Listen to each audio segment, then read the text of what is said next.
everybody, it's me, Laura, and today we're going to create my 4 loops pattern in clay and eggshell. And yes, I am bringing out one of my designs where I go ahead and I carve, I do the whole thing.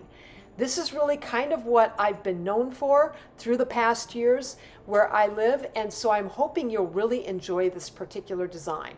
Right here, I'm bringing in my clay gun and I'm going to go ahead and create the base necessary for my eggshell. And you know, I'm using Sculpey Original White clay here. I'm not using anything else. And there is a reason for that. You know, a lot of polymer clay artists will look at like Sculpey Original White and they'll think, okay, we just need to use this for like, you know, not a serious type of clay to do some really fantastic designing. But I find this is my go-to. I really love to create my designs, especially what I call, and these are my luminary eggs, or this is my first design of a luminary egg in polymer clay. And it really, this particular clay is an eggshell white, point blank, that simple. And what I mean by that is when you put this on eggshell, it will, how do I say, it almost looks, as one of my aunts put it years and years ago, she said it almost looks bisque. It doesn't look like what it actually is. And it's true, this bisque-like look can give you a very elegant look when you use it with eggshell. Now, in creating the space for the egg, it is 3.5 inches long before forming it into a circular piece. Once I have that, I then super glue that to the bottom of the eggshell. But I go ahead and I score it right here first. And this way then I have all the lines are kind of joined up and they're not, you know, disjointed or anything. Here I have my opening on the bottom of the egg. I used a small scissors, small like needlepoint scissors, to create or cut out the little hole in the shell itself. Once I've got the base on there, then I go ahead and bake that.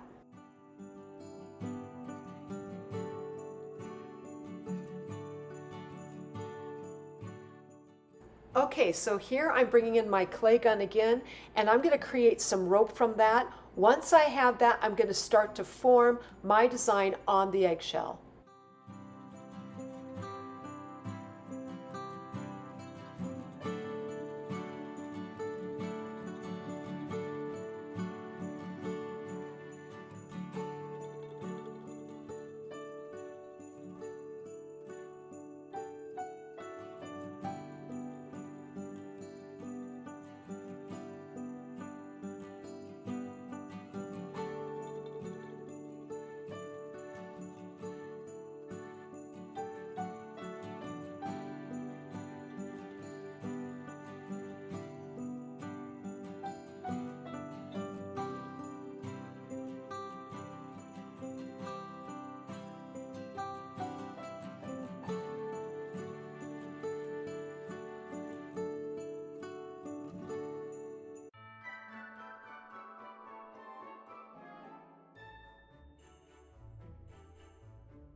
Here I have my high-speed drill that I'm going to start carving into the shell, the different design, or I should say the design that I plan to do on this particular egg. And I'm using a high speed here, but you can use a Dremel. However, that being said, and this is something that you need to remember, with the Dremel, you can create this design with your Dremel drill. The only problem is Dremels have a very, well, how do I put this? The vibration is pretty great. In other words, you have to have a very strong hand to control the vibration in that drill so that it will not affect the eggshell and you won't accidentally break it. So that's something to take into account here, which is also why it's just so much easier to use a high-speed drill in cutting in the eggshell.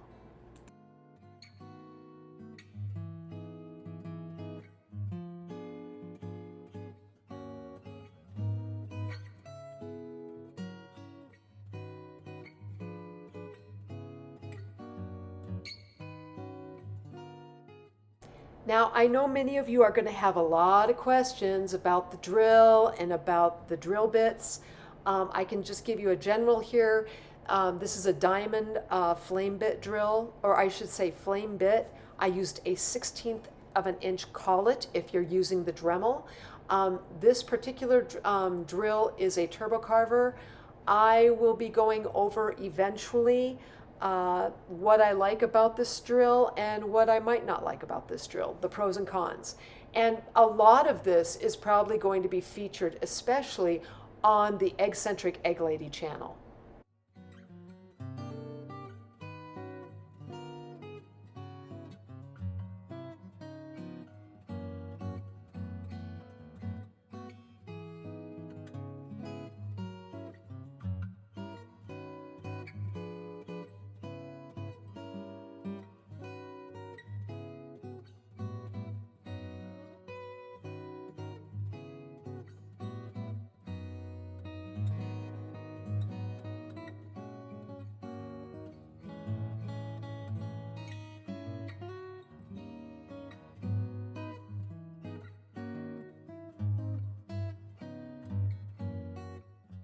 All right, so now I've got my drilling all done and I've got the design all drilled out. I'm going to go back to my polymer clay and I'm going to create a small little rose. And this rose it's pretty tiny. We're talking, chicken eggshell here, right? So probably about, yeah, 1/8 of an inch in diameter. And then I'm going to roll it up and I'm going to create all the other little petals that I need to go around this particular rosebud.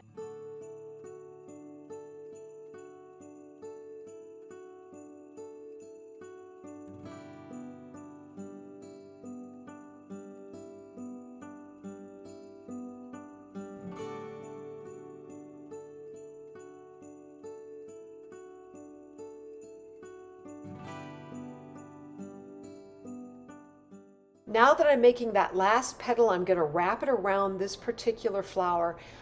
From here, what I do is I bring in my X-Acto knife and I cut off the base of that rose. And the reason I do that is because right here, a little bit of super glue, it's flat on the bottom, and then I place that right at the join mark where all of those particular ropes and my cutting come together. Once I have that done, I kind of score it down a little bit. And there are a couple of different ways in which you can do this.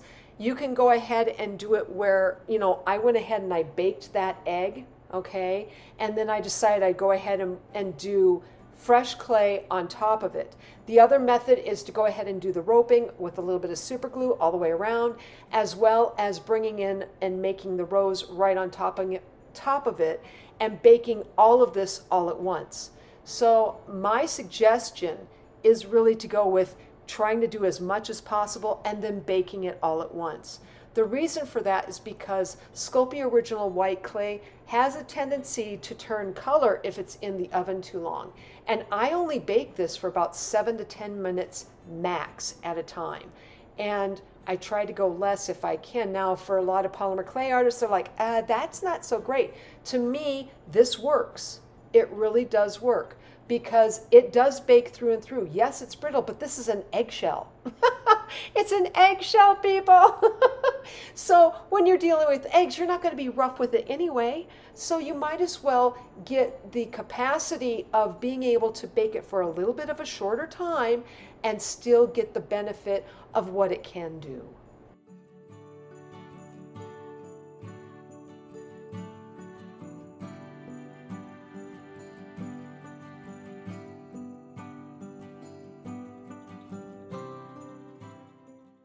Now that I have my rows and leaves all put together, we need to put the hanging mechanism on this eggshell, because the idea of this is to hang it really on a Christmas tree. These eggs, my luminary eggs as I put them, they generally would go on a Christmas tree. I like to hang them and then insert the light from the bottom, and that's what we're trying to do here. We're creating that hanging mechanism. So I'm using a 26 gauge wire. I made it into a little loop. I twisted it up, cut off the extra, and then putting that on top of fresh clay and then bake that in the oven. Here I am showing you the leaves. This has already been baked now. Okay, and so I'm coming back in and I'm going to go ahead and glue these back into place, and that's the nice thing about not gluing it down right away. Let's say you go ahead and do this design and you do not, super glue it in place. You can do that with the flower and the leaves. I would still super glue the roping part in place because it's thin enough, it might droop, and then you'll just have to go back in and reform it. And no, don't do that. Just go ahead and make it so that you have the roping part glued in, and then the rows and the leaves can be glued in later, because then they'll be just like a little jigsaw puzzle here. They'll fit right into place. You can then glue it in and it'll be solid.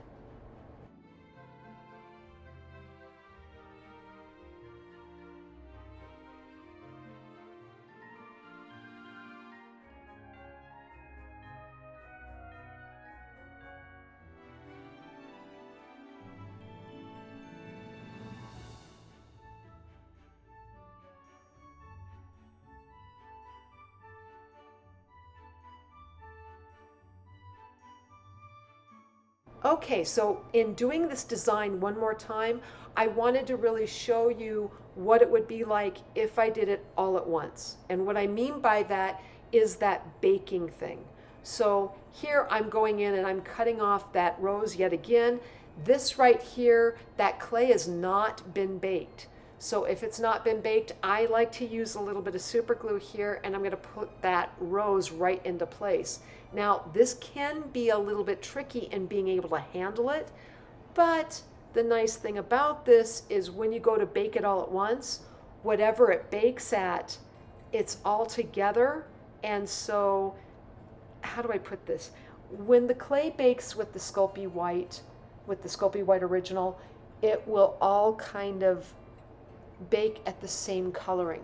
In other words, it's not going to all go wonk, where if you go ahead and bake one portion, might be a little bit discolored from the other part that you try to bake on later. So keep that in mind when you're going ahead and trying to create this.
The other difference here is I took off the flower and the leaves here, and I'm going to go in and I'm going to start drilling in on it. Instead of like the other one where I just did not make the rose and the leaves right away off the design, I decided to take off, and yes, you can take the rose and the leaves off because they'll naturally just kind of fall off. They're not glued in.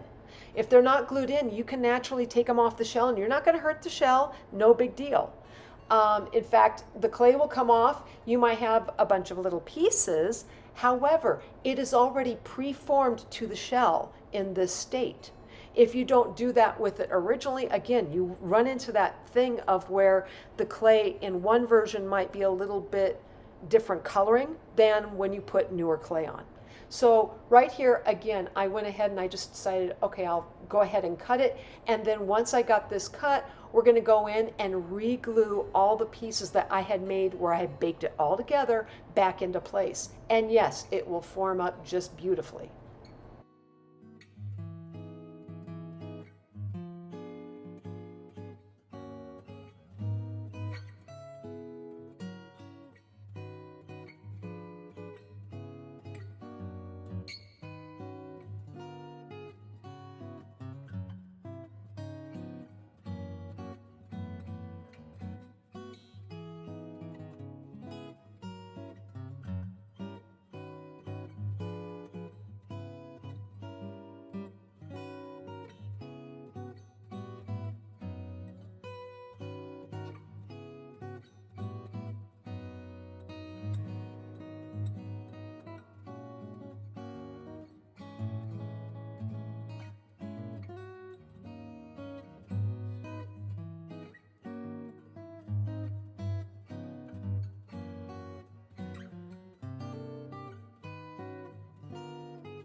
Another difference in doing this design over in a second version here is that when I put the hanging mechanism on, and this is very important, I drilled over the top of the egg. Now you can do that. However, this being said, anytime you have that drilling, the shell becomes a little bit more fragile. And so I had to go in with some super glue and kind of glue in that clay so, it was not going to be coming off of, because otherwise you're going to take off the carve area too. No, no, no. Now here I had a little extra glue. This is where I bring in my X-Acto knife and I go ahead and I start to scrape it off. Well, make it a little bit easier on yourselves and bring in some nail polish remover. This nail polish remover and a Q-tip, you just kind of go over wherever you had that super glue and it'll just come right up.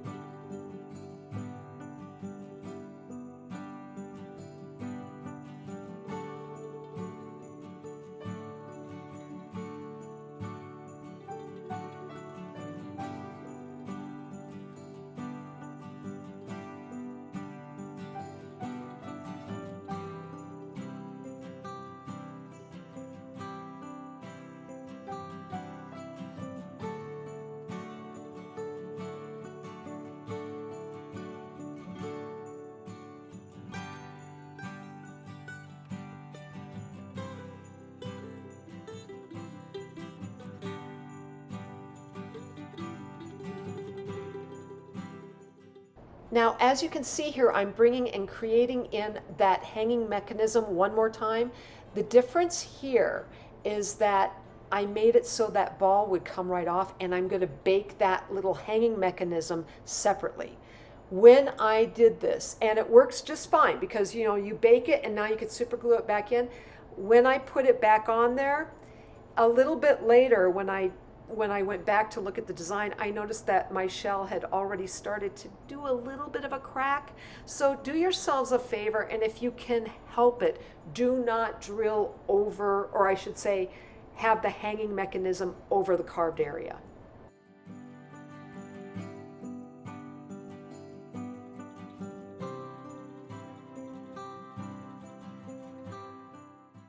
All right, so now this is the extra fun part. Yes, woohoo! So I had two designs here, right? Same design, but I had done two different versions. And I thought, let's take one of them and let's add a little extra in. And this is where I came in with my pencil and I decided to add in a little bit more of a design. Now, I like to use my pencil to draw out areas that I'm not really sure how it will meet up on the other side of things. So I'll just draw it out. Now, when you have that graphite line, yes, you can erase right on the eggshell, no problem. Or if you're finding that once you get done drilling that the pencil or the graphite is not coming off, I like to use a little bit of Comet and my finger just to wipe off the graphite part. If you don't find that it's coming off decently, you can take a soft toothbrush and kind of brush over that graphite along with your finger very, very softly, and that graphite will eventually come up.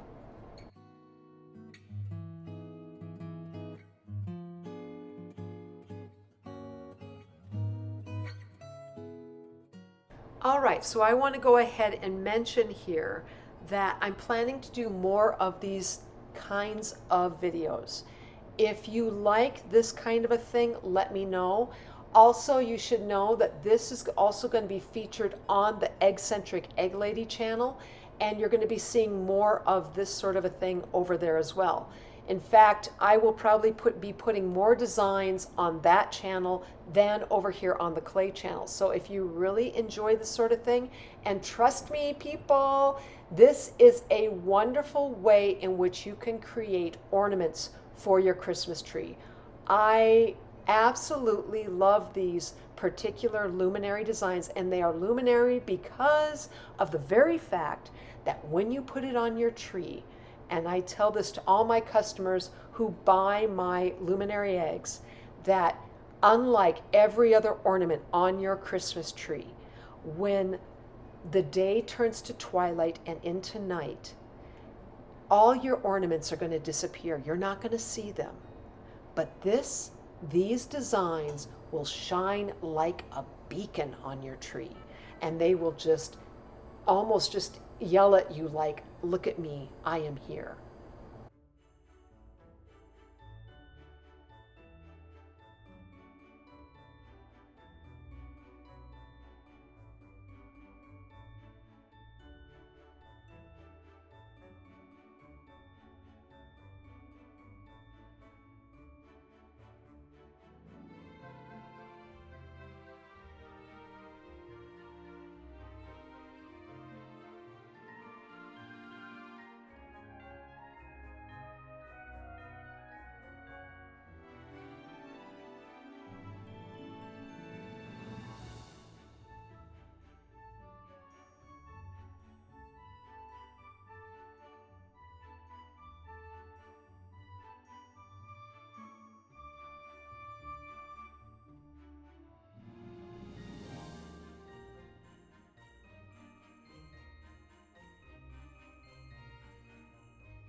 Here I decided I wanted to go ahead and show you guys what these designs, these two designs, look like under light.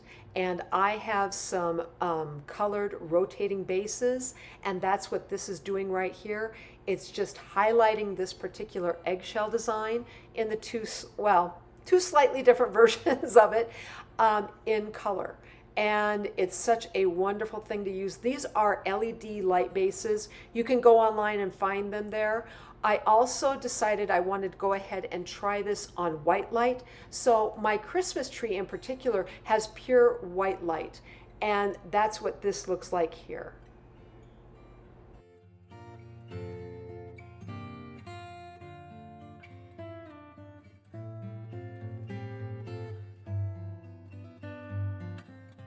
Okay, so here we have the end results of creating my first luminary eggshell design with polymer clay. Please use this for study and reference. And if you like this video, please like, subscribe, and leave me a comment. I'm always wondering what you're thinking. Otherwise, I am sending out my biggest hugs to each of you, and I hope you have a fantastic day.